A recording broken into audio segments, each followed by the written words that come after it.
Hi, it's Susie from Feed the Parent here again. Welcome to day 4 of the Calm Parent Challenge. It's really great to have you here again.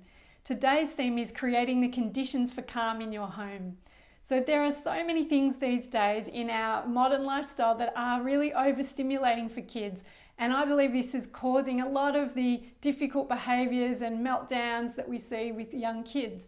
And it could be that there are some really simple changes you could make to your lifestyle or your child's lifestyle that could reduce this challenging behaviour. So we're going to get into 6 key areas where you can look at that you might be able to make some simple changes and see a lot less difficult behaviour coming your way. So the first key area we're going to look at is routine. Now, I'm sure you've heard this before, that it's really beneficial for kids to have a regular routine with things like meals and sleep times, and it's absolutely true. Kids thrive in knowing what's going to happen each day and in what order. So it seems obvious, but do look at your lifestyle and or your child's schedule and think, are they getting enough sleep? Are they getting food at regular intervals?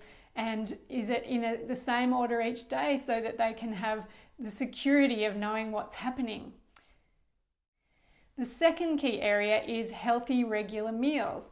Now, I'm no dietitian, but there's so much research to show the negative effects on kids of having a lot of sweets, lollies, and junk food.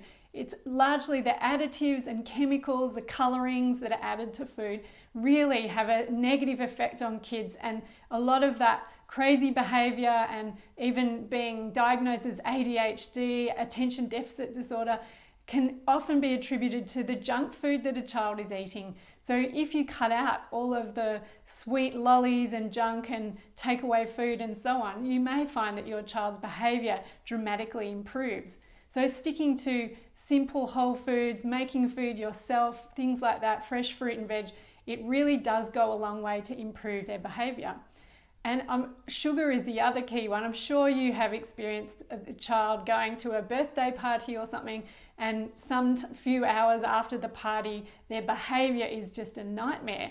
And so this can be attributed in part to so much sugar that they've consumed at the party. They get a high and then they come down and have a low blood sugar crash, and that can be causing their difficult behavior.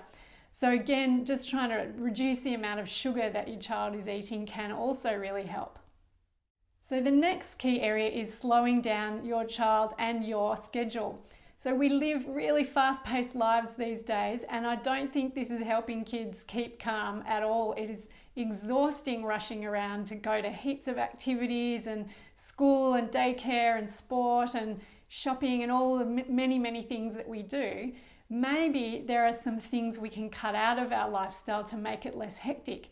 And all the driving around is a big part of that, sitting in traffic, dealing with the commuting. So reducing activities or doing things closer to home can really help. Just makes you feel calmer, and your child will feel calmer when they're not rushing around every day. So the next key area is screen time. Now, this is a big issue. A lot of parents mention this as a stress factor in their household. Kids always nagging to have screen time, and when they take the screen away, the child has a meltdown because they want more. Screens are actually addictive because when children play video games or watch TV and so on, they get a dopamine rush from what they're doing on the screen. And they want more of that. It's addictive. So when you take it away, they want more and they get angry because you've taken it away, and then they'll nag you for more. I'm sure you know the story. So this is where you've got too much screen time going on. A little bit of screen time, perhaps occasional TV show, perhaps can be fine, but keeping it to a real minimum is the answer, because children get overstimulated, they get a really short attention span, they get addicted, as we've talked about with screens. So it is definitely worth reducing it in your lifestyle if you can. How do you avoid this for your kids? It's actually easier than you think. So I've got a 4.5-year-old who never watches TV, never uses an iPad or a computer. She gets to look at photos on my phone occasionally, but she just never had it, and she doesn't ask for it because she doesn't know what it's all about. She's not addicted to it, and she's not used to having it. So what I'm saying is, if you and your partner decide on your standards and your rules, especially when they're very young, your kids will just accept that and not question it. I know when they get to school it gets much harder because other kids have the screens and they're supposed to have an iPad when they're in primary school. So there's definitely standards and boundaries we've got to set around how much they can use it at that stage. But if your kids are younger and not even at school yet, they don't even need to have screens. So consider how much you can reduce it and find more creative things for your kids to do instead of using screens for downtime. So the last two items kind of go together. One is exercising and the other is time in nature. So I'm sure you know when your kids have been cooped up inside and perhaps it's raining and they haven't been doing any exercise, they go crazy, they get cabin fever. So it's really important to exercise our kids every day, get them on the bike, going running at the playground, that sort of thing. That makes a huge difference to their behaviour and calms them down, burn up some of that energy. And the other last one is going out in nature. So there's so much research that shows being in nature is very calming. So just going out to the backyard even, or to the park, to the beach, anywhere you can, that will calm your kids down. It's really, really good for them. And for us as well. It's going to calm everybody down going outside into a green space.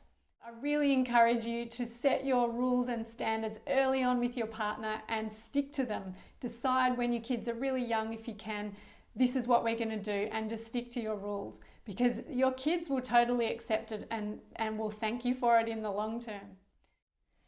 So the action for today, it's very simple. It is just to go through those 6 areas that I outlined of aspects of your lifestyle and see if there's an issue that you could address that will reduce the stimulation for your kids and help them calm down.